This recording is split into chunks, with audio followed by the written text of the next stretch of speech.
Is your modern diesel truck blowing excessive black smoke or suffering from terrible fuel economy, and you are seeing a check engine light on your dashboard?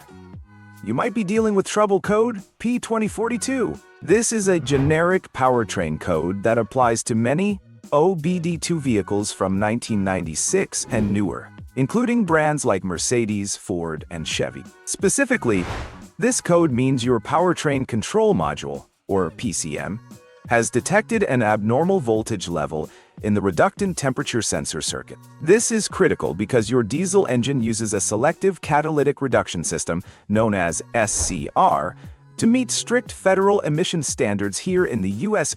This system injects diesel exhaust fluid, or DEF, into the exhaust to break down harmful pollutants. The temperature of this fluid is vital. If it is too cold or too hot, the chemical reaction won't happen correctly, and that is where the sensor comes in.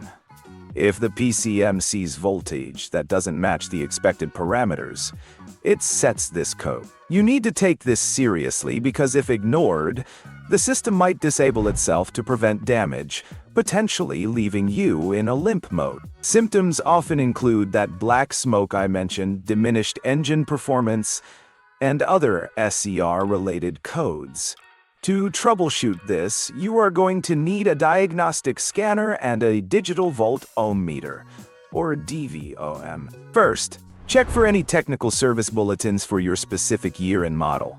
If none exist, use your scanner to record freeze-frame data and then clear the codes. Test drive the vehicle. If the code returns immediately, you are looking at a hard fault. You will want to locate the reductant temperature sensor and measure its resistance using your DVOM, comparing it to the manufacturer's specifications found in your repair manual. If the sensor is fine, you need to check the wiring between the sensor and the PCM for opens or shorts.